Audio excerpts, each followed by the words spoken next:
Selamat pagi, selamat siang, selamat sore, dan selamat malam Pak Yudi. Kelompok kami yang beranggotakan Benny Anderson dengan NIM 422024008, Josevan dengan NIM 422024005, dan terakhir Jason Donovan Santoso dengan NIM 422024004 akan mempresentasikan hasil proyek olahan air semester kami, yaitu yang bertemakan digital wallet, yaitu Saku. Nah, pertama, apa itu Saku? Saku adalah digital wallet yang dapat mentransfer, menerima, dan menyimpan uang secara virtual. Nah, untuk itu akan kami presentasikan UX Research-nya. Nah, untuk topik UX research ini ada 13 ya. Yang pertama itu ada research goal. Apa sih yang ingin dicapai dari pembuatan aplikasi ini? Yang kedua ada research question. Apa saja yang dibutuhkan? Metodologi, partisipan, timeline, deliverable, success matrix, stakeholder, resource need, pakai apa aja, empathy map, affinity map, user persona, dan user journey. Nah, yang pertama kita mulai dulu dari research goal-nya. Apa sih yang ingin dicapai ya? Untuk memahami kebutuhan user dalam melakukan transaksi digital seperti transfer, top up, pembayaran digital, dan pencatatan keuangan. Mengidentifikasi kesulitan yang dialami pengguna saat memakai e-wallet lain. Ya misalnya UI-nya kurang mengerti atau lama saat transaksi, info biayanya kurang jelas atau lain-lain. Yang ketiga, mengukur ekspektasi pengguna terhadap keamanan, kemudahan, dan kecepatan penggunaan aplikasi e-wallet. Dan keempat itu menguji usability atau desain awal prototipe Saku ini. Seberapa mudah sih dari alur login, alur top up, transfer hingga pembayarannya. Nah, untuk selanjutnya yang ketiga ada research question. Nah, bagaimana cara memenuhi kebutuhan sehari-hari pengguna lewat pembayaran berbasis e-wallet? Yang kedua, apa aja faktor yang membuat pengguna merasa aman menggunakan e-wallet? Dan yang ketiga, fitur yang paling sering dipakai dan penting untuk penggunanya. Dan keempat, bagaimana pengguna menilai kemudahan navigasi dan desain antarmuka Saku. Nah, selanjutnya akan melanjutkan ke metodologi,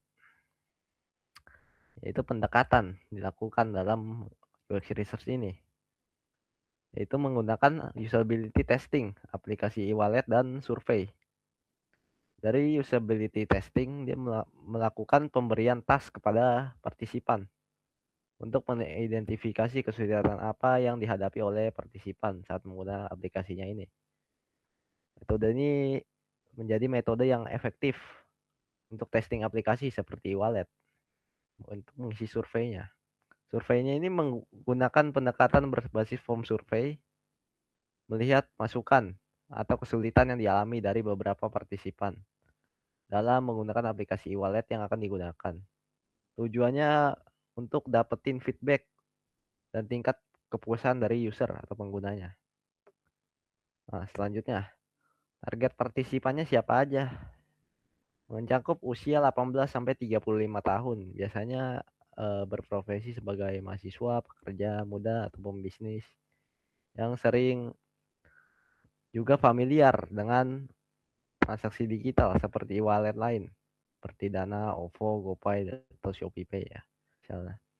Kemudian tinggal di area perkotaan dan semi perkotaan, karena untuk e-wallet ini biasanya lebih banyak di perkotaan. Nah, apa aja sih, bagaimana sih timelinenya? Week 1 ini kita research, week 2 sampai 3 testing untuk prototipe-nya. Week 4 UX knowing, dan week 5 analisis, dan week 6 presentation. Yaitu bisa perkiraan waktunya bisa sekitar 6 minggu. Minggu pertama uh, untuk research mengenai kebutuhan pengguna berdasarkan informasi dari datanya itu. Dan minggu kedua dan ketiga testing prototipe ke partisipan. Minggu keempat untuk UX knowing, Minggu kelima analisis data dan survei yang telah dibuat. Dan minggu terakhir ini mempresentasikan hasil riset dan rekomendasi desain. Nah, deliverables, hasil akhir yang diharapkan dari penelitian UX research ini, yaitu biar adanya laporan, dokumentasi mengenai pengembangan proyek e-wallet ini, wireframe atau desain kasar proyek e-wallet, dan feedback atau rekomendasi dari survei dan pengguna. Ini dari 4 ini, laporan riset, dokumentasi, wireframe, berdasarkan riset, dan insight untuk rekomendasi ke depannya. Selanjutnya ada sukses matrix.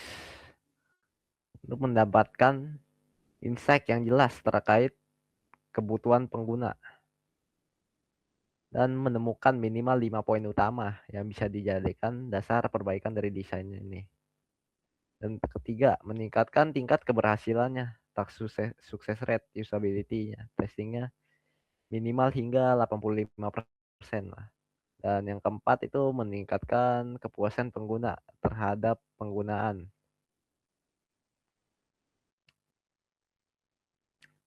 Stakeholder, nah itu pemangku kepentingannya. Siapa aja yang terlibat di sini? Mereka akan menggunakan hasil penelitian atau riset sebelumnya hingga akhirnya mengeksekusi proyek ini. Yaitu yang pertama itu ada tim desain, kemudian tim developer yang ngoding biasanya, product owner, dan quality assurance yang akan mengetes.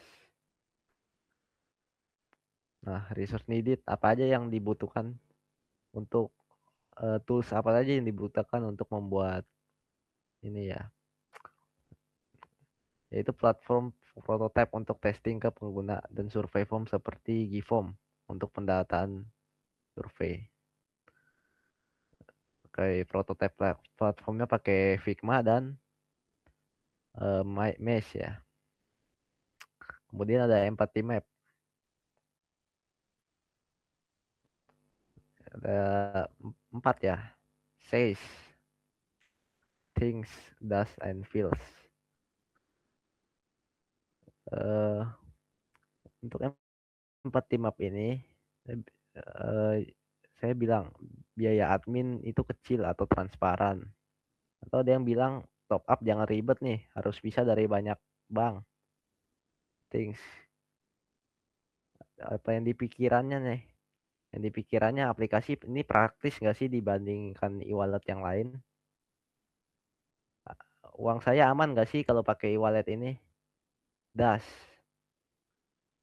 Ini yang biasa dilakukan ya, tanpa kita sadari, sering cek saldonya. Entah itu di bank atau di e-wallet lain. Pasti kita ngecek saldo kita sebelum membeli sesuatu. Dan ada lagi nih, membandingkan Saku dengan e-wallet lain biasanya. Mending pakai GoPay, Dana, atau Saku ya. Dan feel nih, feel user ini atau partisipan ini merasa tenang kalau ada fitur keamanan PIN atau biometrik. Dia juga cemas kalau saldonya berkurang, tapi transaksinya itu gagal. Nah, ini termasuk masalahnya nih untuk sistemnya.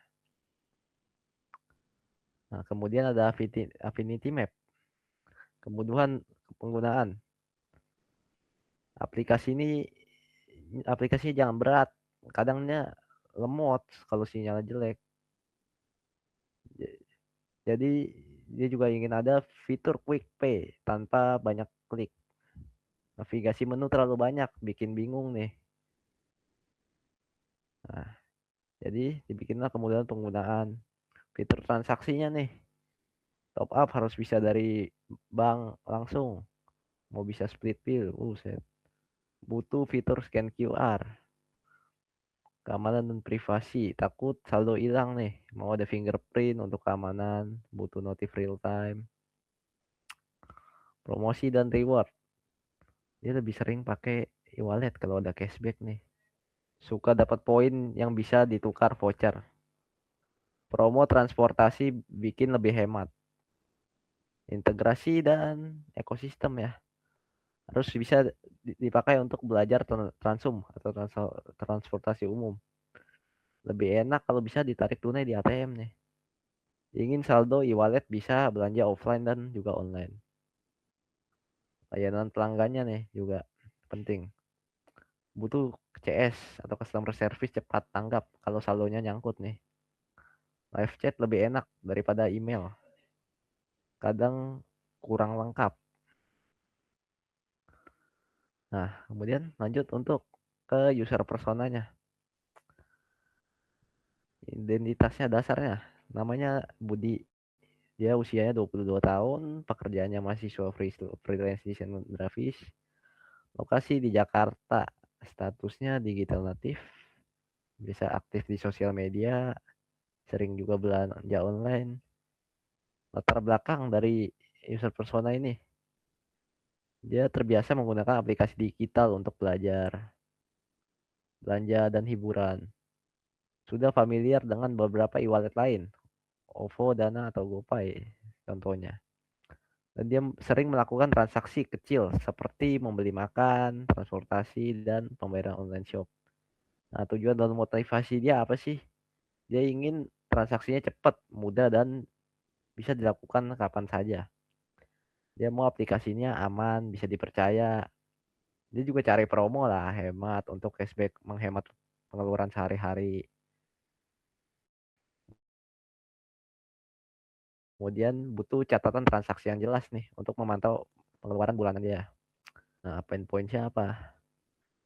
Sering kesulitan top up karena bank tertentu saja yang tersedia. Dia juga cemas kalau transaksi gagal tapi saldo berkurang, seperti yang tadi sudah dibahas. Dan merasa aplikasi e-wallet lain kadang ribet dan butuh banyak langkah. Bingung membedakan biaya admin yang muncul. Nah, perilakunya. Dia pakai e-wallet setiap hari.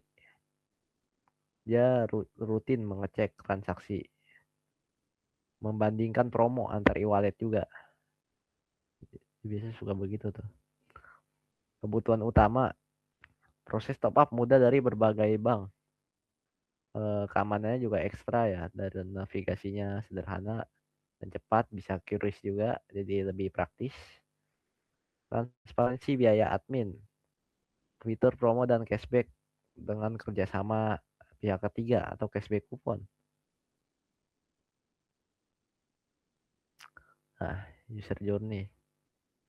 Awareness nih action, talks, feelings, dan pain points ya.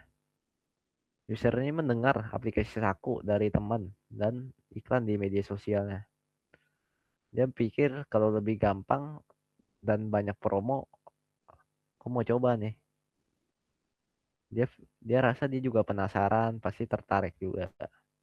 Tapi dia di satu sisi, di lain sisi dia bingung apakah aplikasi ini aman dan terpercaya. Jadi ya cukup awareness juga ya. Kemudian onboarding. Onboarding ini dari proses ya, action. Dia mengunduh aplikasi, registrasi, verifikasi, set pin, dan semoga gampang. Nggak kayak e-wallet yang lain. Feelings. Harap-harap cemas, ingin cepat selesai nih. Udah mau langsung dipakai aja. Pain pointnya, registrasi bisa gagal kalau koneksi jelek atau OTP-nya terlambat. Nah, dan yang ketiga, top up saldo. Menjambungkan rekening bank. Pilih nominal lalu top up saldo. Dia pikir harus bisa top up lewat bank apa aja biar lebih fleksibel ya. Dia senang kalau saldonya masuk. Kalau ribet kalau hanya tersedia sedikit pilihan bank atau ada biaya adminnya.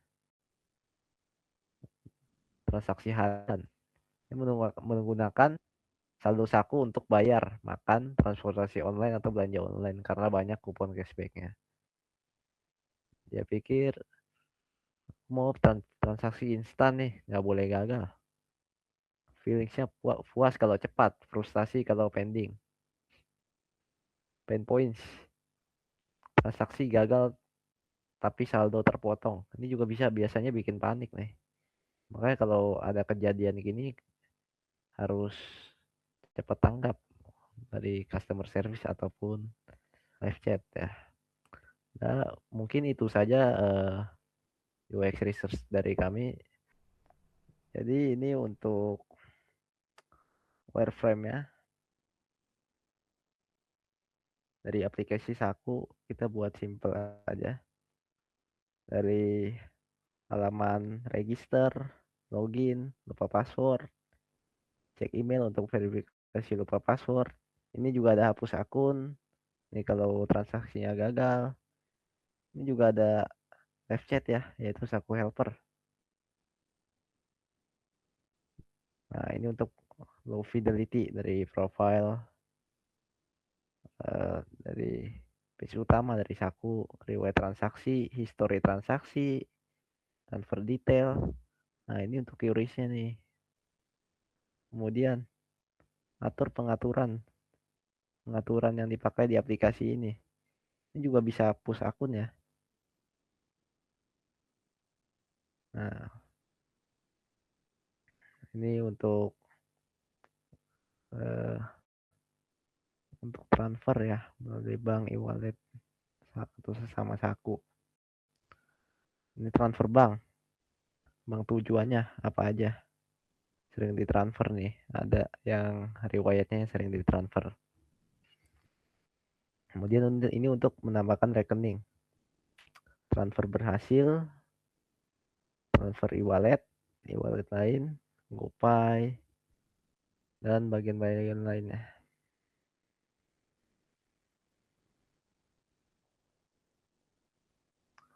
Oke, kurang lebih itu aja untuk wireframe ya. Selanjutnya kita akan lanjutkan ke tahapan mockup. Oke, saya akan menjelaskan untuk Stargaze yang kita gunakan dalam pengembangan aplikasi Saku. Jadi ada, tolong scroll sedikit ya sih. Ada 6 kategori yang sudah kita tetapkan untuk konsistensi dalam penggunaan aplikasi ini. Pertama ada colors, typography, iconography, spacing, text fields, dan buttons. Untuk pertama colors. Jadi tema utama atau warna utama dari aplikasi Saku ini berbasis warna biru ya. Dan kita sudah mengimplementasikan beberapa shade dari warna biru. Biru utama kita ada kodenya yaitu seperti biru langit. Biru kedua itu lebih dark sedikit dan ketiga itu seperti biru navy. Untuk state colors itu seperti uh, keberhasilan, sukses, warna hijau dan arrow warna merah. Dan untuk warna-warna monokrom seperti warna hitam dan warna abu-abu kita juga mempunyai shade-nya masing-masing sendiri. Oke, sekarang kita lanjut ke typography. Jadi font utama yang kita gunakan dalam branding aplikasi Saku, kita menggunakan font Poppins dengan size seperti sesuai heading dan line height sesuai heading. Bisa lanjut.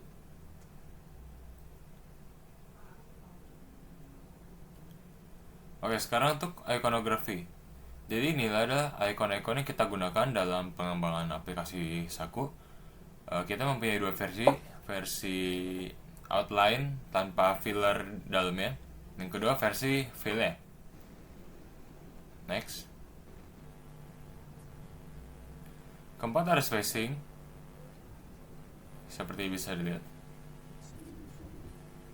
Ada beberapa level, dari level yang lumayan kecil dari 8 pixel sampai 120 pixel.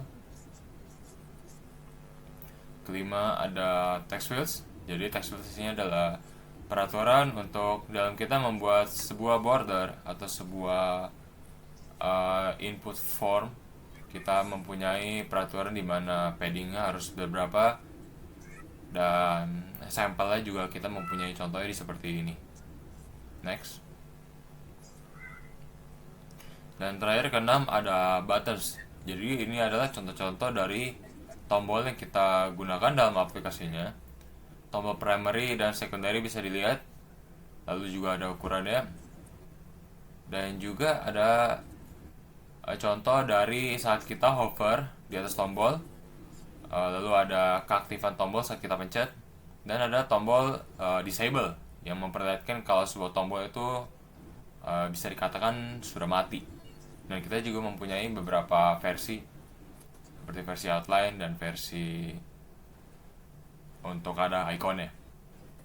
Oke, jadi seperti itu aja. Sekarang kita akan lanjut ke bagian berikutnya.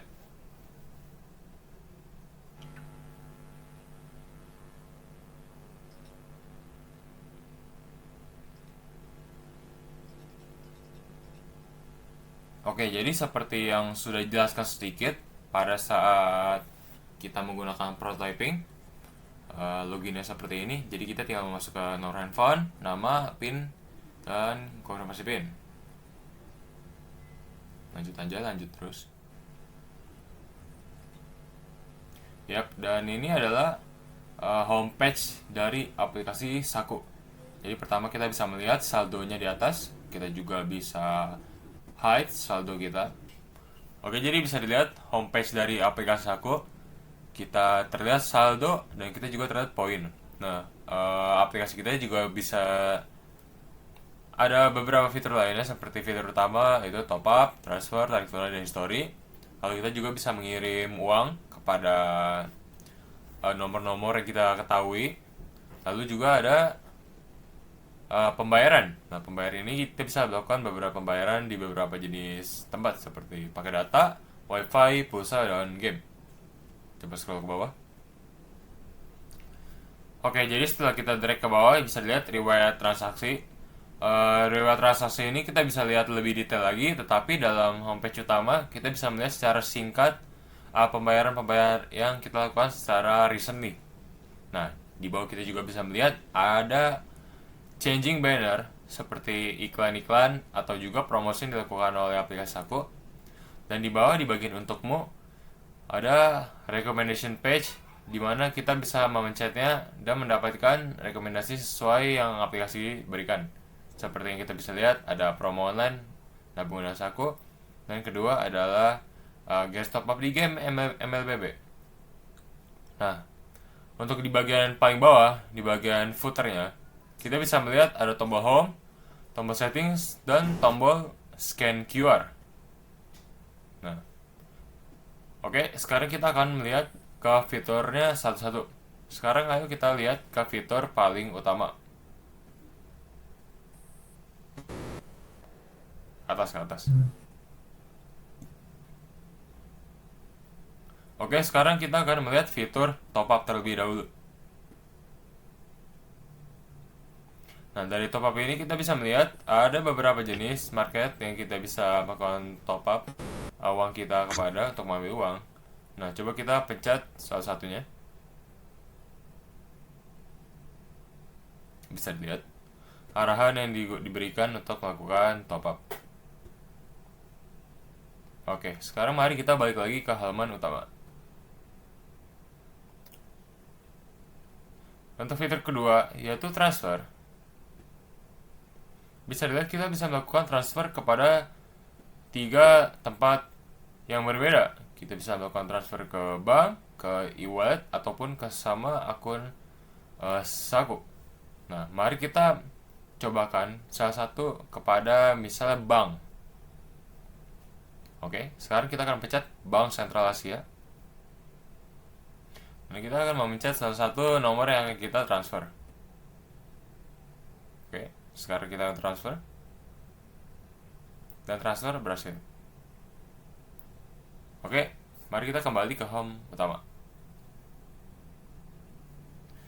Lalu fitur ketiga ada tarik tunai. Nah, bisa dicoba lagi.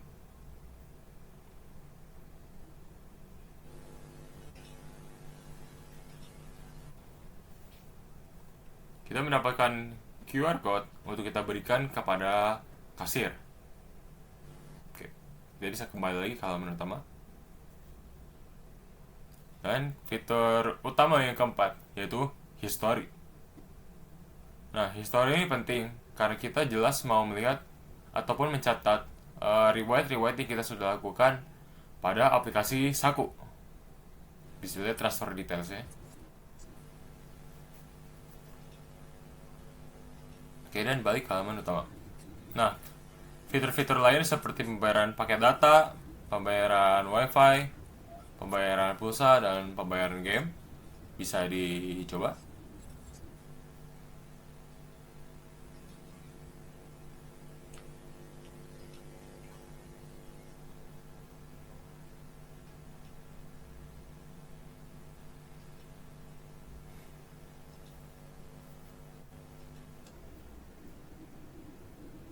Oke, bisa dicoba fitur lainnya.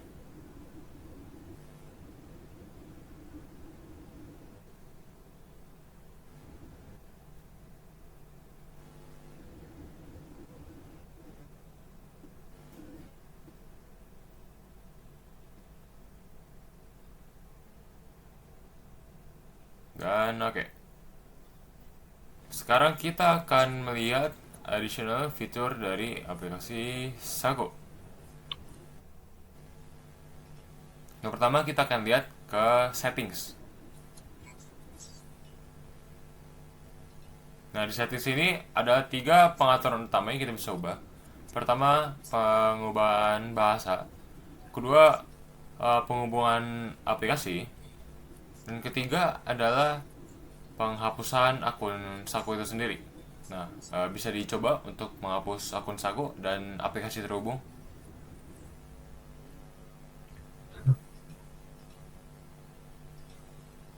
Ya, jadi jika kalau sudah kita menghapus akun, kita diperlukan untuk register ulang.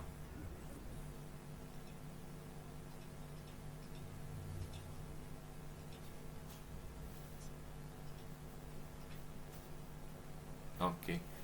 Lalu kita bisa melihat untuk yang terakhir yaitu frequently asked question.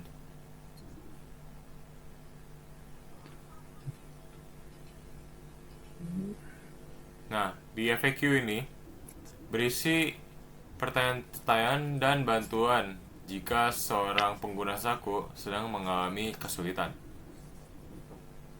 Bisa dicoba. Lalu ada opsi untuk menghubungi customer service dari Saku itu sendiri. Nah, sesi ini udah berupa chat yang diotomasi oleh robot, lalu akan dihubungkan kepada relay agent. Oke, sekarang kita akan melihat ke bagian profile. Nah, kita bisa melihat profile kita, username kita, nomor telepon kita, dan email yang terhubung dengan akun Saku. Dan kita bisa melihat perlindungan akun. Jadi, apa ini tujuannya? Jadi, misalnya kalau misalnya kita sudah melakukan two-way verification, kita sudah menghubungi nomor telepon, kita sudah menghubungi email, akun kita akan lebih terproteksi dan barnya akan meningkat. Lalu kita akan mencoba fitur lockout.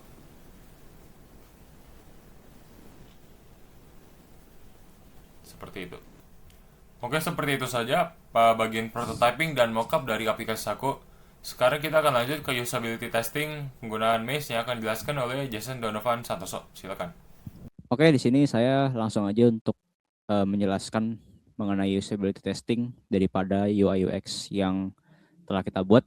Di sini ada 11 responden yang sudah mengisi, dan dari laporan kita melihat bahwa rata-rata mereka sukses ya dalam melakukan usability testing ini. Artinya UI UX atau prototype yang telah kami buat itu jauh dari kata sulit, karena mereka lumayan banyak berhasil bahkan sampai akhir ya. Tadi saya lihat kayaknya cuma satu yang indirect, artinya dia masih stuck gitu. Tapi kalau misalkan rata-rata yang lebih banyak adalah yang telah berhasil, berarti dengan arti bahwa si usability testing ini tuh udah berjalan dengan baik. Nah, contohnya kita lihat di sini di login lah ya. Dari kita lihat di beberapa responden ini rata-rata yang bisa dari daftar dari startnya di daftar langsung menuju ke home itu cepet banget gitu ya. Dan ini mungkin ada beberapa yang dari daftar mereka lupa login, mungkin daftar lagi baru login baru ke home gitu. Tapi kita melihat bahwa di sini rata-rata lebih banyak langsung menuju ke home gitu ya. Nah, kemudian kalau kita lihat dari seberapa sulit, eh, rata-ratanya lebih banyak tuh sangat mudah ya. Mereka memilih sangat mudah dan kita nggak dapet sama sekali eh, jawaban yang mungkin aplikasi ini tuh sulit gitu ya. Jadi ini rata-rata kebanyakan tuh adalah sangat mudah gitu. Nah, kalau kita lihat lagi dari fitur-fitur yang lain, nah ini rata-rata seperti sama kayak tadi, mereka bisa langsung eh, scroll gitu ya. Dari home 1 ke home 2, seberapa sulit? Ya rata-rata lebih banyak sangat mudah. Seperti itu kira-kira. Dan ini kalau kita lihat dari banyaknya fitur, nah ini mungkin ada satu fitur yang mungkin mereka belok ke fitur yang lain gitu ya. Yang harusnya mungkin dari home transfer ke bank BCA baru eh, langsung ke transfer eh, langsung masukin nomor telepon nomor rekening ya untuk langsung transfer. Tapi mungkin ini ada yang dia langsung lompat gitu ya ke fitur transfer bank, transfer ke langsung ke nomor rekening gitu ya. Tapi is okay ini berarti eh, tetap mudah lah untuk menggunakan si fitur ini gitu. Nah ini dari rata-rata yang kita lihat juga sepertinya banyak yang eh, ya kita lihat di sini banyak yang berhasil bahkan sampai akhir nih untuk ke fitur logout bahkan ini sangat mudah sekali ya gitu dari home profil terus ke logout gitu. Nah dari yang kita lihat usability testing ini membuktikan bahwa fitur-fitur yang kami buat itu sengaja kami permudah gitu ya.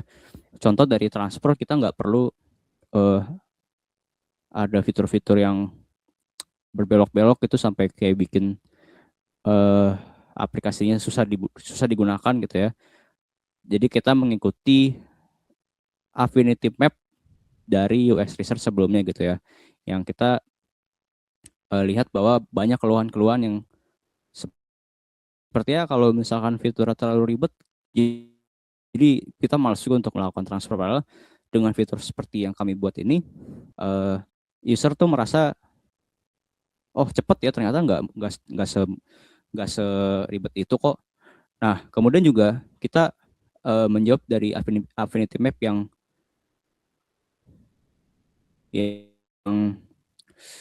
pokoknya ada pertanyaan mengenai tarik tunai untuk lewat bank gitu ya, tarik tunai lewat bank.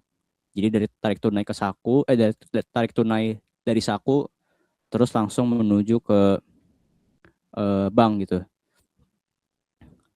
Nah ini mungkin kita ambil contohnya dari kita langsung ke Alfamart lah ya, nggak usah dari bank. Kayak tarik tunai, terus kita ke Alfamart, terus mau ditarik berapa, itu kita juga nggak usah pakai apa ya fitur-fitur yang berlebihan mungkin. Jadi kayak kalau di sini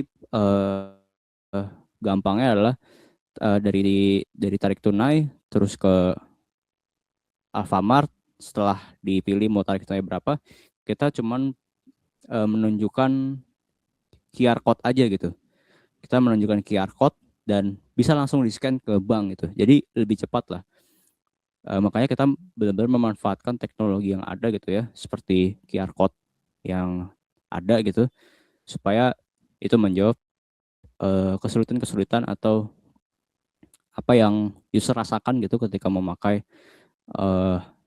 e-wallet lain untuk melakukan tarik tunai gitu. Ya mungkin itu saja untuk usability testing.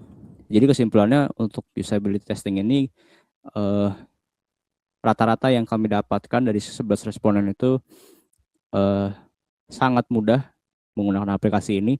Bahkan beberapa ada yang cepat ya, kayak nggak nyampe 10 menit lah. Mereka udah selesai mengerjakan teks daripada usability testing ini. Dan ini juga nanti linknya akan saya share ke Pak Yudi.